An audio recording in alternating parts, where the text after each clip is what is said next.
Ayan, matagal na naman ang last na vlog natin. So, eto, mag-upload ako ngayon. Ayan, mag-washing sana ako para may kabit natin to. Ayan. Kaso napakainit. Tapos balak ko pa i-vlog sana. Kaso huwag na lang siguro. Washingan ko na lang saglit to. Tsaka natin ikakabit tong Mutaku na mga ba to? Black Series ba to? Yan, basta ikakabit natin yan mga boss. Papakita ko na lang sa inyo mamaya. Ayan, so eto na. Nakapaglinis-linis din tayo kahit konti mga boss. Ayan. Para lang naman medyo mas malinis tong pag-aayusan natin kasi ang pangit mag-ayos pag madumi. Ayan. So, eto pala mga boss. Hindi ko na video to na vlog. Pero naka-Jad Racing tayo na Super Evo version 2. Ayan, malaki yung tip niya. Pero yung elbow niya mga boss is pang stock lang. Ayan. Kagandahan naman dito. So, hindi naman na ano yung takbo niya nawawala. All goods pa din. Ayan. So, sound check ko pala muna to mga boss kasi ibabalik ko yung TSMP na pipe natin. Ayan, baka may gusto kasi sa inyo na marinig to. Hindi ko na vlog nun. So, ipaparinig ko lang sa inyo saglit.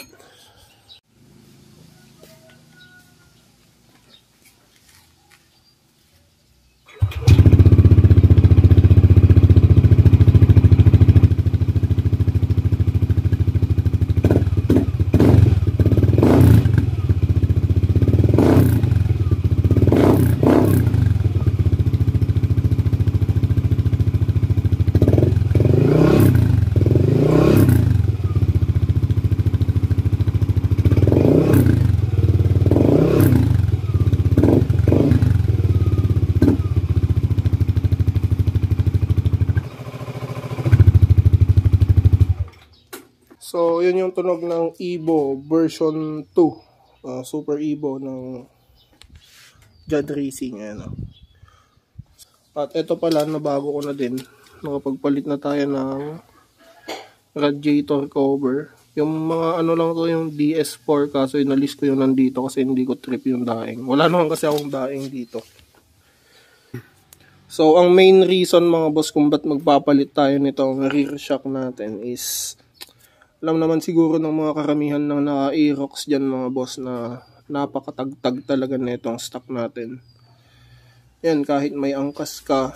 Pero matigas talaga to mga boss. Alam niyan ng karamihan. Masakit sa likod kapag, lalo na sa may back ride natin. So, nakakaawa naman. So, papalitan natin to ngayon ng yung pinakita ko sa inyo kanina mga boss. So, eto mga boss yung ipapalit natin. Mutaku Black Series na ano, inverted yung canister yung nasa ilalim. Ayan o. So, ang sukat pala nito mga boss is 205 yata tong nakuha ko. Kasi yung, 305 yata pala. Kasi yung stock is 310 yata. So, shoutout sa bebe ko. Siya nagbigay na ito. Ayan na, thank you. Ayan, papakita ko sa inyo ito mga boss.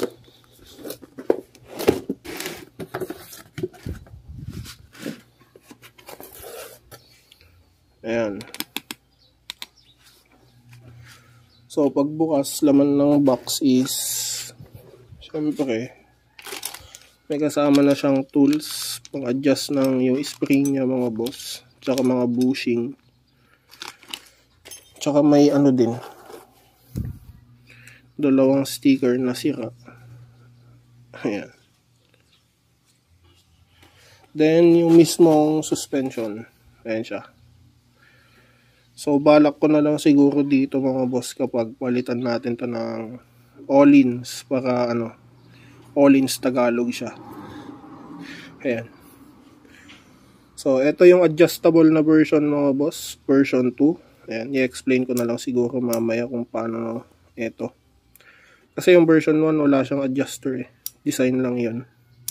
Gaya nung kinabit namin sa Honda Click mga boss na hindi namin alam kung bakit hindi gumagana. So, eto siya. Yan. So, sana bumagay. Tignan natin mamaya kung anong itsura niya. Yun. Tapos ito naman yung isa. Ganun lang din. Kabilaan, syempre dual shock tayo. Ayan, at itatry din natin mamaya tong tong rebound niya.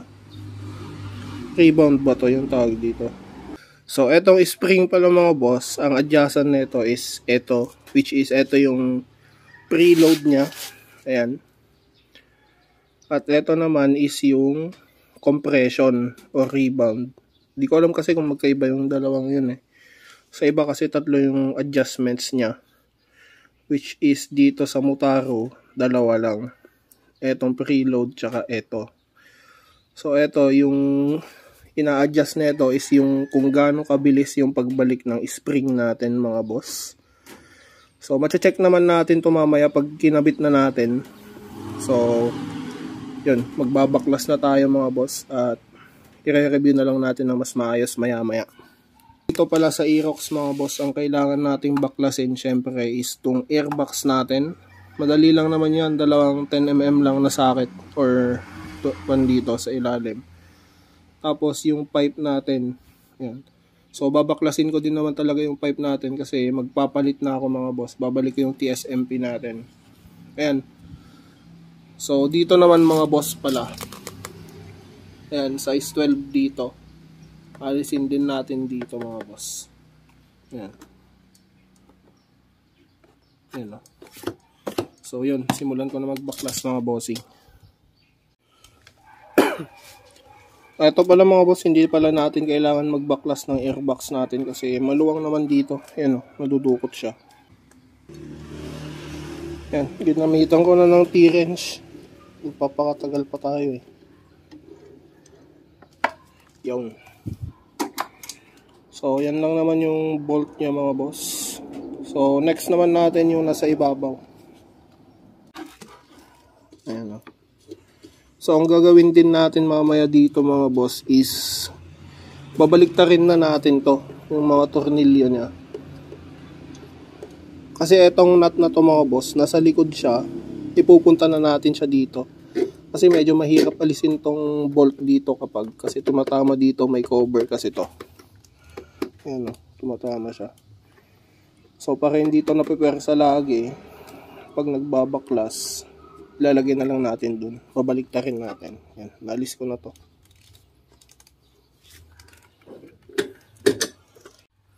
So try natin mga boss. Sukatin pala muna natin.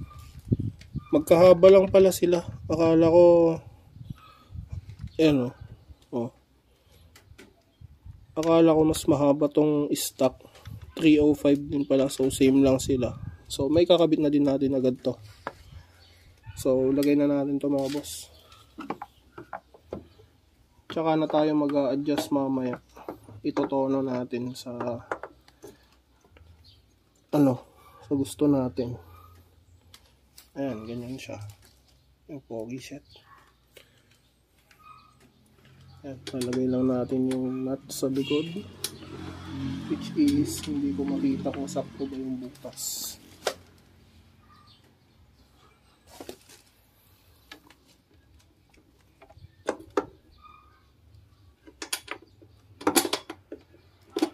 Ayan. Pumasok naman. So etong nut mga boss, yung sinasabi ko kanina, dito na natin siya ilalagay. Sa labas na. Ayan.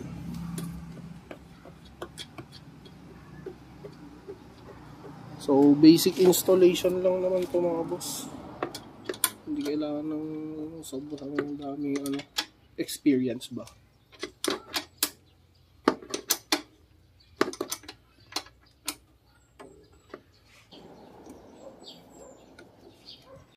Ayan, sorry. Nailagay na natin, ayan, okay na siya. Pati sa ilalim. So, nag-alis na ako ng pipe mga boss. Hindi ko na pinakita yung pag-alis natin. So, isusunod na din natin dito sa kabila mga boss bago tayo mag-adjust dito mamaya sa tamang tono niya para sa atin at yung may angkas.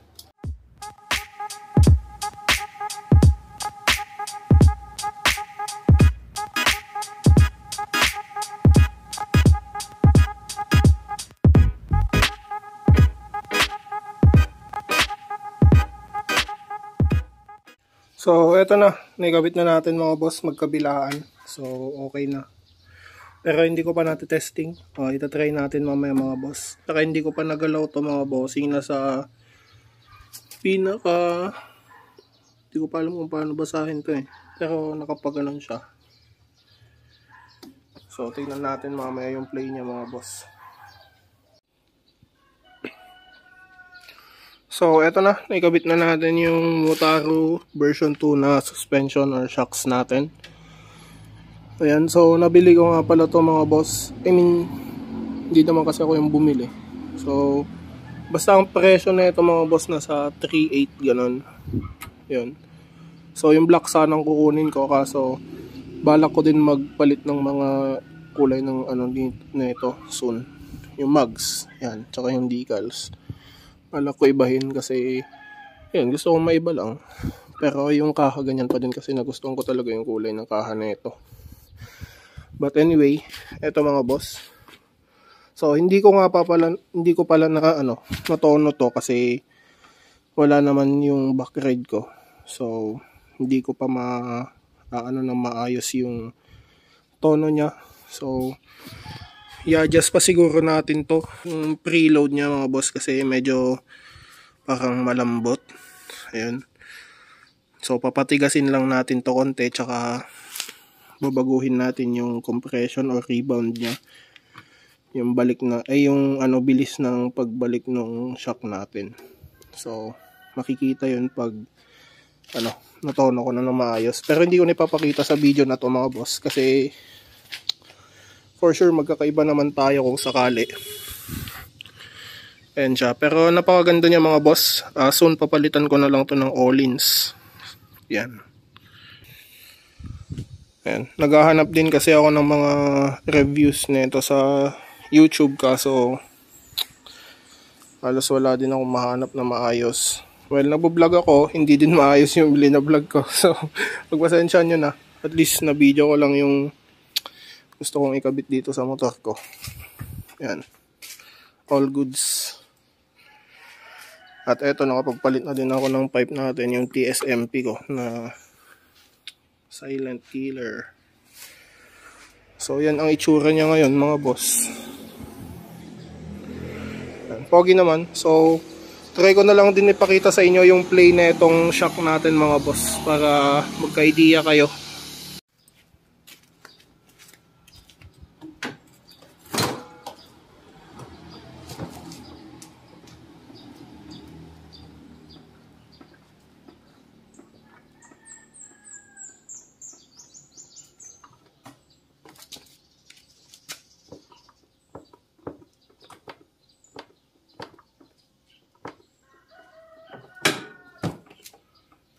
So, yun yung play niya mga boss. Hindi ko pa yun na-adjust. Ayan, nakasagad pa siya. So, kaya na din bahala mga boss kung paano nyo itotono yung sa inyo. Pero sa akin, ganyan muna. Ayan. Ayun, tsaka kung mag-order kayo ng ganitong shock mga boss para sa Aerox natin, make sure na yung version 2 ang kunin nyo kung gusto nyo ng adjustable mga boss. Eto. Kasi yung version 1 hindi adjustable yun eh. Ayan. So eto adjustable tong version 2. Kasi yung version 1 mga boss, style lang yung ganito niya, hindi siya functional. Gaya nung kinabit namin sa Click noon, hindi pala siya functional version 1 kasi. So baka magpapalit yun soon yung may-ari. Pero yan, okay na din para sa akin to. Yun.